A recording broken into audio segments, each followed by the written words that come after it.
Welcome to Dear Human Resources, the podcast where we explore how work is evolving and what HR leaders can do to create more human, effective, and engaging workplaces. I'm your host, Germain. Today's episode focuses on something we have all experienced, sometimes painfully so: virtual and hybrid meetings.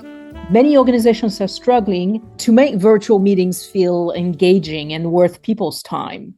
So to help us rethink how we design these experiences, I am delighted to welcome Mark Mallchok, Principal and Chief Event Strategist at Brella Productions. Mark has more than 30 years of experience producing global internal events for Fortune 100 companies, and he specializes in designing meetings that truly drive engagement, connection, and alignment. So Mark, welcome to the show. Thank you for inviting me. I'm really looking forward to our conversation today. We have all experienced in some ways both the highs and the lows of virtual meetings. From your perspective, Mark, what are some of the most common mistakes you see organizations make when they design or run virtual meetings? Let's start by stating the obvious. Virtual meetings are a challenge, but they're also a huge advantage for organizations to be more efficient, more effective, and actually, believe it or not, I believe more engaging, especially with dispersed or global teams. The challenge, I believe, is that most companies and HR teams really first need to recognize that virtual and in-person attendees have very different needs. And if both are not planned for and supported, you'll run into some huge challenges. You just can't treat all participants the same and hope that just broadcasting a meeting to remote workers will achieve any level of success. It won't. So when looking at a virtual meeting, there are a number of things you need to look at. First is size, right? The number of attendees.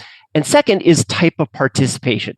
Is it active versus passive? Because both of these will have a huge impact, as well as you really need to define the goals in the meeting. So if you don't plan properly for virtual attendees' needs, it'll cause just a ton of issues. So first, let's talk about the first thing, which is you really need to identify if this meeting is an active working meeting or it's purely passive communication. So are your virtual or even your in-person attendees actively participating? Are they contributing?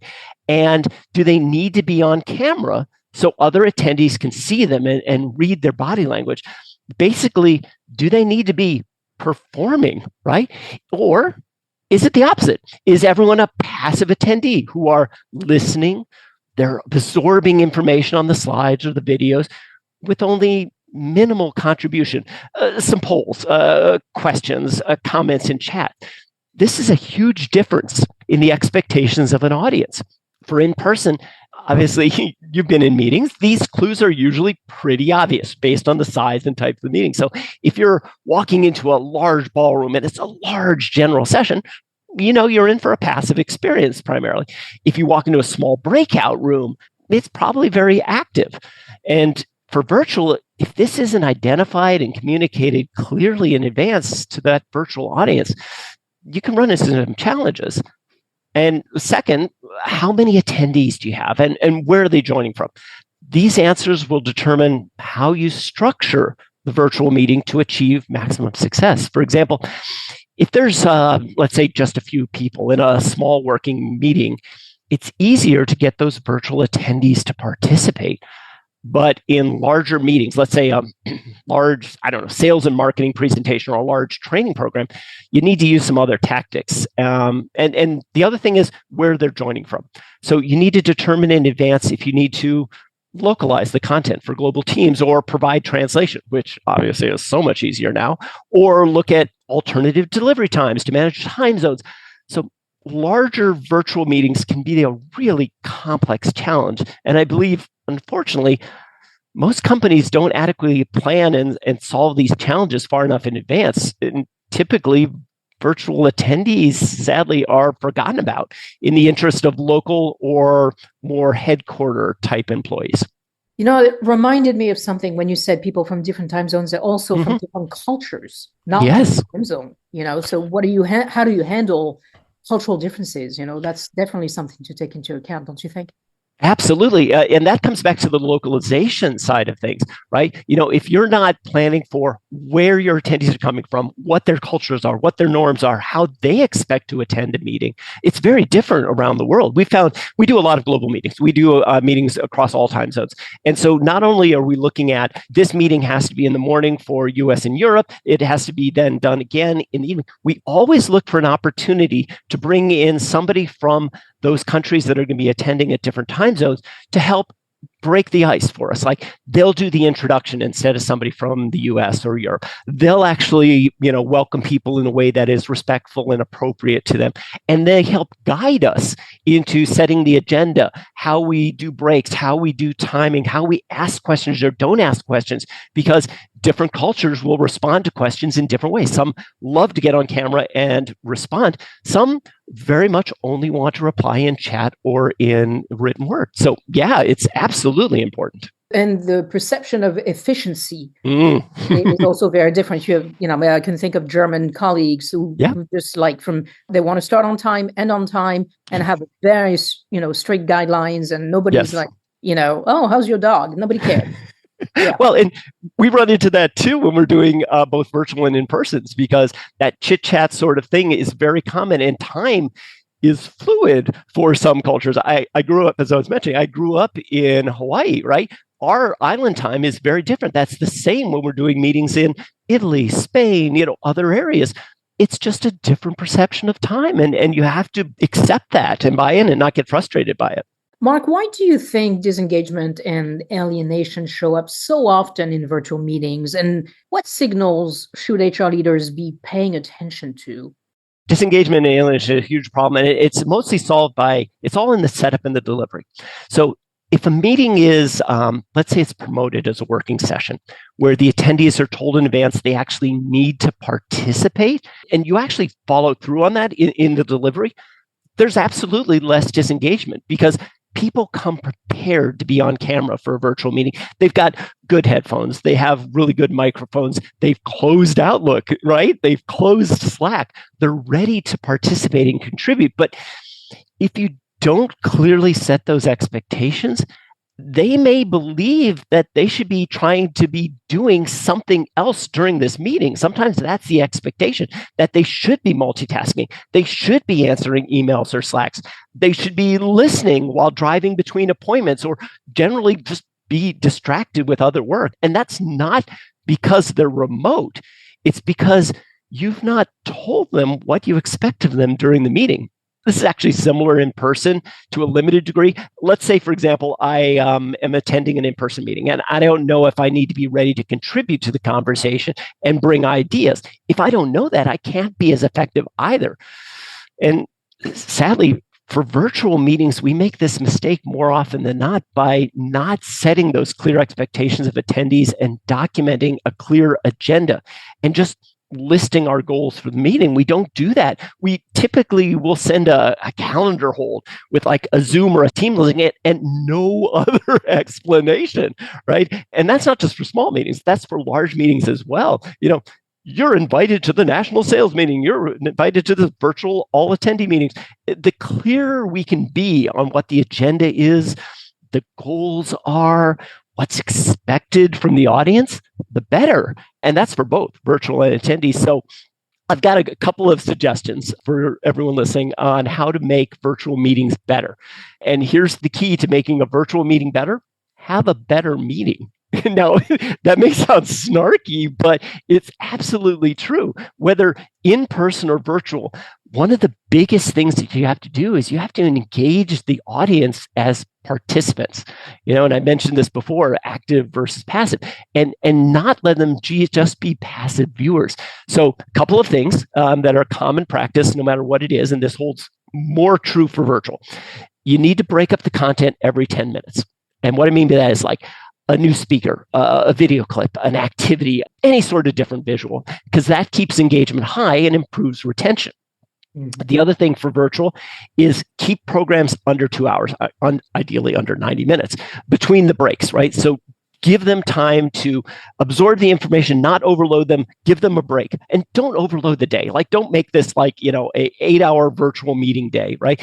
Break it up over multiple days and give those viewers just some time to recover and digest the information. And sadly, with virtual meetings, these needs aren't always as obvious when you're in an in-person audience, because in person, you can see when your audience is losing interest. You can see them leaving the room for a bio break or coffee, right? Or just visibly tuning out. It's so much harder in virtual, as you don't have that same sort of visual clues as you have in person. And hybrid, it's even more challenging to keep audiences engaged, because you need to plan for and support the needs of both types of attendees, so that one group is not seen as lesser than the other, and typically that's the virtual audience, and that both are valued and supported. So if you do that, you'll reduce alienation, right? So that's the other part, the alienation of it. Too often, virtual attendees are seen as, I hate to say this, but like second class, right? They're seen as like too lazy to come in person, or not worthy of the presenter or the organizer's time. And that can't be further from the truth. In fact, in many cases, having a virtual component allows for significantly more involvement. They're more focused, and you get more attendees from a greater range of areas. And in more and more cases, they're actually much more engaged. And we actually discovered this during the pandemic. We actually did a study that helped us to look at virtual versus in-person meeting attendance and how that affected global participation. Oh, wow. And what were the results of your study? It was actually really interesting. So the study we put together was on geographic and financial equity. We looked at meetings we had produced in person, in Europe primarily, and compared them to ones that were now virtual. And we had a whole series of these. We were very lucky because we had a series of ones that had, because of the pandemic, right, switched from in-person to a virtual one. And this happened over a couple of years. So we were able to study this over a couple of years' times. And the pre-COVID in-person meetings tended to reward teams in Europe, or ones that were had a lot more funds to send attendees around the world to get trained. And what they tended to do was they penalized smaller, less affluent, and further flung teams, causing those teams to become even less effective and profitable due to the lack of training. And this held true for both domestic meetings that were further away from a main company headquarters, as well as for global teams, ones that were in, let's say, Latin America, Middle East, Africa, as well as Asia. So anywhere that they were significantly distant from the in-person meeting where it was being held or headquarters. And what we discovered is that virtual meetings actually leveled the playing field.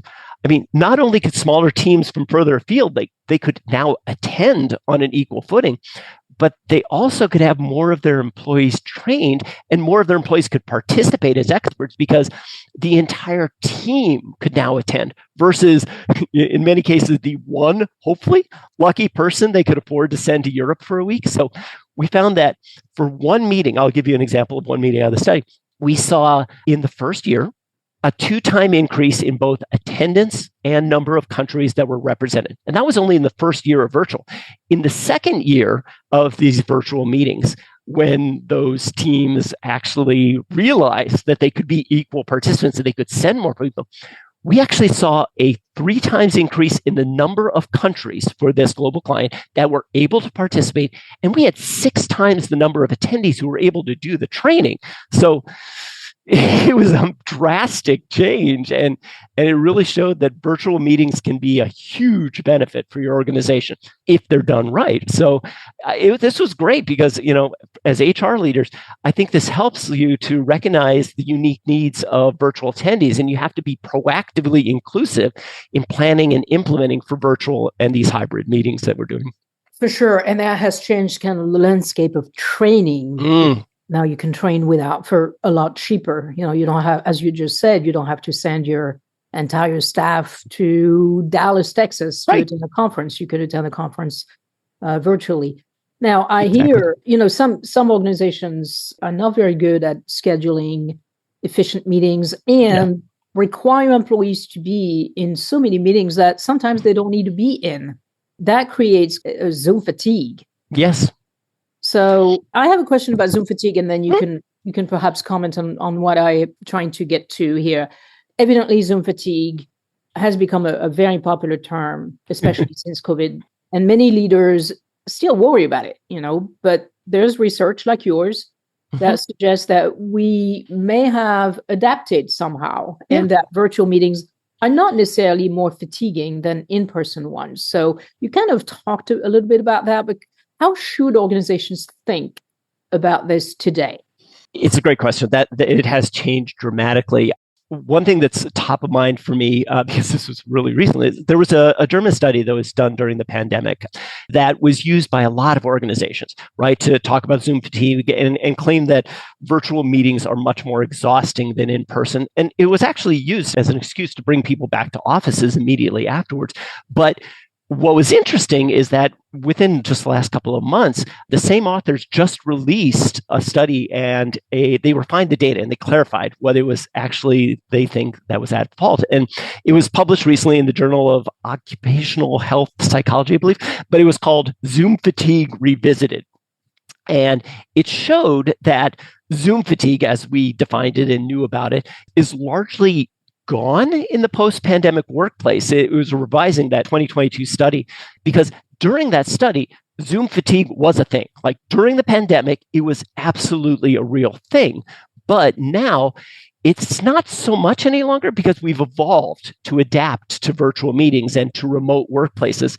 And I've been thinking about this a lot. And I believe the reason that virtual Zoom fatigue existed in 2020, 2021, especially, is that we were already feeling isolated. We were feeling removed from in-person contact as part of the pandemic. And for meetings, we just weren't used to this new, ever-changing virtual technology. It was new, it was strange, it was different. And we just weren't used to being on camera. And I've used this phrase before, performing all day. So I was a theater major. I'm in sales. I produce and direct events. I love performing. I love being on camera, but it's exhausting, right? And for everybody else, all of those people who were suddenly forced to be on camera, they had to be on performing, like for their audience, their clients, their coworkers. And I think that's what happened for everyone during the pandemic. We as a group didn't have the training or the endurance for that level of workout. People didn't have the muscles, right, built up for that exercise. And add to it the fact that we're also being asked to do it over and over all day long with no breaks. I mean, you remember this. It was like Zoom meeting ends at the end of the hour. Close Zoom, open the next one immediately and join and perform, right? You've been through this, and you did that like 8 hours or longer a day because we had longer days, with access to clients in like different time zones. We needed to start earlier. We needed to go later. We were often skipping lunch and breaks because it didn't line up with the people we were talking to in other time zones. I mean, no wonder we were all exhausted. So in my mind, I think we need to blame the environment and the time more than the tool or the technology that we're using. I think more and more we're used to being on camera. We're not as self-conscious as we used to be. We've developed coping strategies to be remote and to communicate. And I think the results from that study concluded that specifically that virtual meetings, and they stated this, virtual meetings are no longer any more exhausting than a similar in-person meeting, right? So as long as it's a similar in-person and a similar virtual, no more exhausting. Humans adapt, learners adapt, audiences adapt, but it's no longer any more exhausting. But I guess one thing that brings up, though, is that I think we need to think about virtual meetings being similar in structure to those of in-person meetings. And I think this is something that we don't do very well right now. I think still as a corporate culture is to set them up in a similar way. I guess I can give you an example. You have an in-person meeting, let's say, right? You go to a conference room, and after that meeting, typically we're not always going to another conference room. Sometimes we have a small break to walk back to our desks. Maybe we go to the restroom, we get a snack, and we get back to our desk and we check emails, and then we get ready and prep for our next meeting. So we get a break. we get movement, we get nourishment, we catch up on outside work, that is not part of that meeting. I mean, no one expects us to be able to do in-person meetings constantly all day long and be able to magically teleport from one conference room to the next. Right. And unfortunately, I don't think that holds true for virtual, right? I think the expectation for remote attendees and for virtual meetings is that we're still superhuman in some ways. We can go nonstop all day long. We don't need breaks or lunch, and we never have to get up from our desks in our home offices. And here's the hard one. Since we are at our desks, we're all expected to be able to answer emails and Slacks at all time. And I don't think that's fair as well. And, one of the things I think, there are coping mechanisms. There are suggestions. I can give you in the audience 5, let's say real quick here. So here's something that we've implemented and strongly recommend to help out with virtual meetings, to help out your remote attendees and your remote workers, and to give everybody a little break so that those meetings are much more efficient, they're much more engaging, and they're much more effective. So here's my top 5 list. Number 1. So here's a great one. In Outlook, I would recommend that you change the default for all hour-long meetings to 55 minutes, or better yet, 50 minutes, right? And for 25 minutes for half-hour meetings. You can easily do this. So when you set up a meeting, there's like a 5-minute gap or a 10-minute gap at the end of the time period. And that's 5 minutes or 10 minutes to go to the restroom, get a drink, stand up, stretch, answer emails, type notes from the previous meeting. So it's time to recover and help to process that previous meeting. The important thing about that, too, is your number 2 suggestion is make sure you have a meeting owner who gives a 5-minute warning. We do this, our project managers do this at every meeting. We'll do this in chat or verbally, is, hi, we have 5 minutes left, just as a warning, let's start to wrap up. And then when it's over, say, great, we're at 55 minutes, we're at 25 minutes, it's time, to end and wrap this meeting, and hold people accountable to ending on time, right? Make that a culture, because that helps those virtual attendees to be a little bit more on even par with somebody who's in office who gets a little bit of a break to walk someplace afterwards. The other one, I mentioned this before, so here's number 3, have the meeting owner put in a detailed agenda. And if at all possible, invite attendees only to the times they need to be there. So if you have an hour-long meeting and one part of the team doesn't need to be there until halfway through it, let them know that. Don't waste their time having them sit there if it's not appropriate. Let them get other work done, and then just have them join at that point. There's no disruption, right? It's not like they're walking into a conference room and everyone suddenly says hi and they have to address. Like, they just kind of appear and then they address their things, and it's a more efficient use of time. Number 4, if you have a meeting that's no longer appropriate, like, move it. Cancel the meeting if it's not needed, or uninvite people if the agenda changes. So that helps save a lot of time for absolutely everybody, especially your virtual attendees. And number 5, I would say notate in the invite if it's on camera or audio only. So this is a weird one, and very few people do this, but let them know if they are meant to be performing, like if people need to read their body language, they need to contribute. Or sometimes audio is a great way to do a meeting. We all used to do conference calls. There's nothing about this. Audio doesn't mean they're goofing off. But what it does do is it really helps to limit the performance they need, and it allows them to really focus on being engaged in the content versus trying to be visually engaging as well, right? So one of the things that there's a lot of studies on this, but like, cognitive load is reduced if you're not having to worry about how you look and how you're performing. Here's a quick little hint for people. Some people, it actually really helps, even if they're on camera, to turn off self-view, because it helps to, again, reduce the cognitive load. They're not looking at themselves on camera, trying to address things. They're just being themselves. So 5 quick things that'll help virtual attendees to get some time back, keep them refreshed, and be more effective in your meetings. Those are great tips, Mark. Thank you. Mm-hmm. I mean, some of them I didn't think about, such as running the meeting and telling people, you don't need to be on camera for this meeting. By default, I ask for the camera to be on, but you're right. Mm-hmm. It could be around without the camera on. Yeah, and I do the same. Like, I love to see body language. I love to see people, but for a lot of people, that is challenging for them to be on camera, right? So balance when you need to see them, when you need to have them performing, and then let them turn their camera off and just focus and listen, because sometimes all that visual stimulation is too much for some people. So today, many organizations operate in hybrid modes with some people in the room and other people joining remotely. So how can meeting organizers really ensure that both audiences feel equally included and engaged? Yeah. And that's really, really tough. And I'm talking from experience here.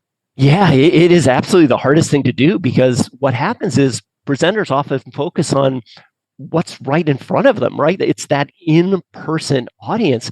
But for a lot of our meetings, our hybrid corporate events, typically there are a lot more virtual attendees than in-person attendees, right? So we have one that we did that had like 200 people in the audience. There were 1,200 people virtually.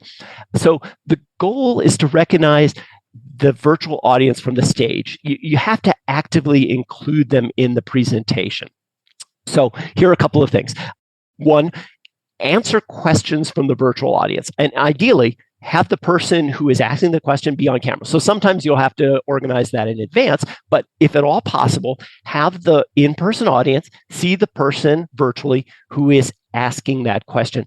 And if you can't do that with individual people, it's too challenging, create hub and spoke viewing parties.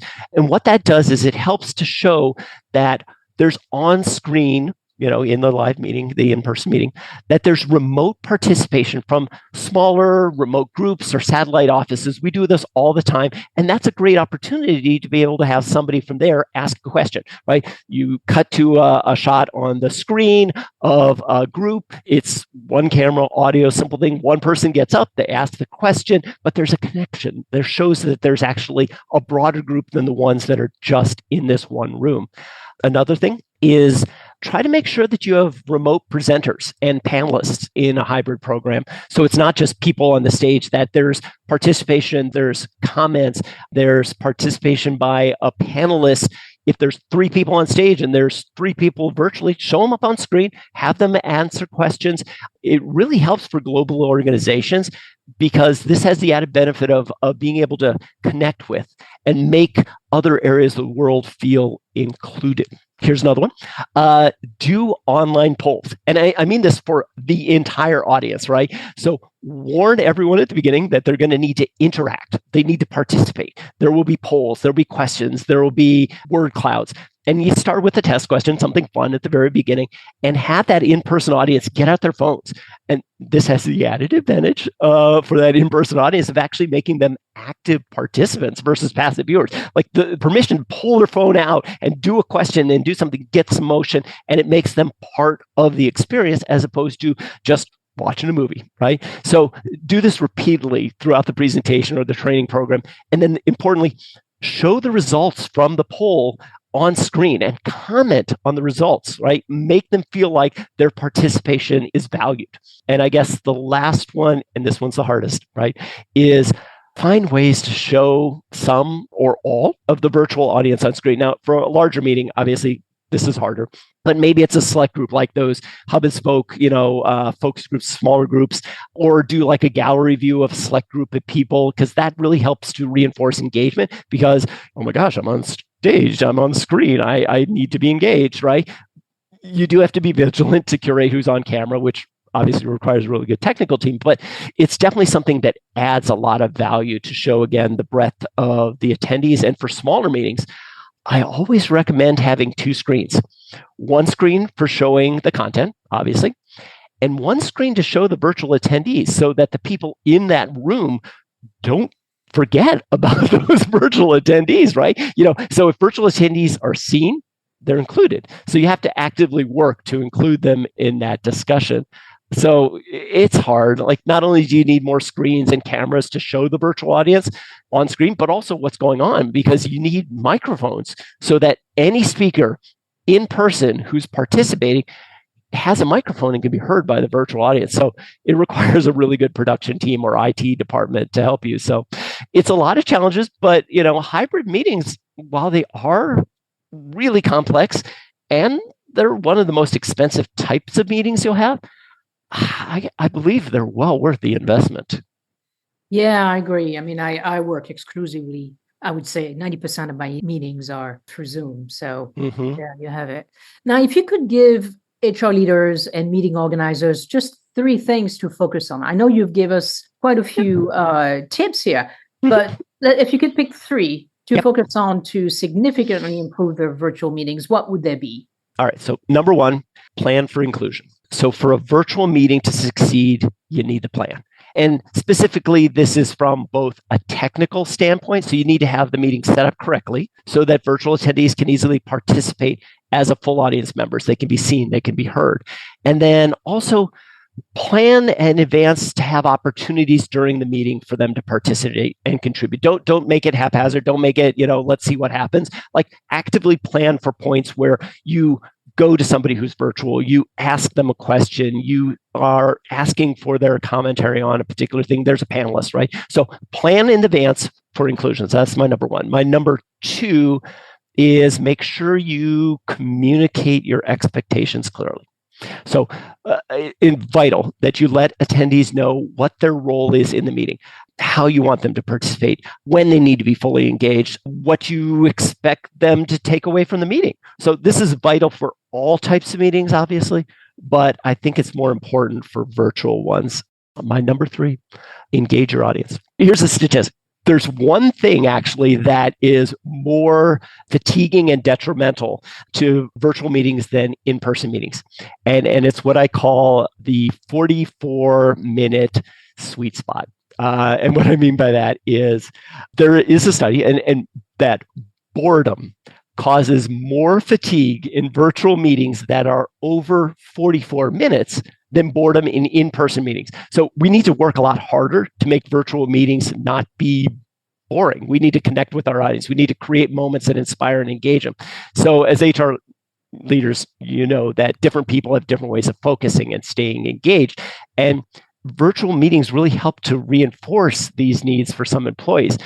You know that walking and moving helps retention and builds focus and engagement, but sometimes you can't do that in a large ballroom, right? It's easier to do that virtually off camera.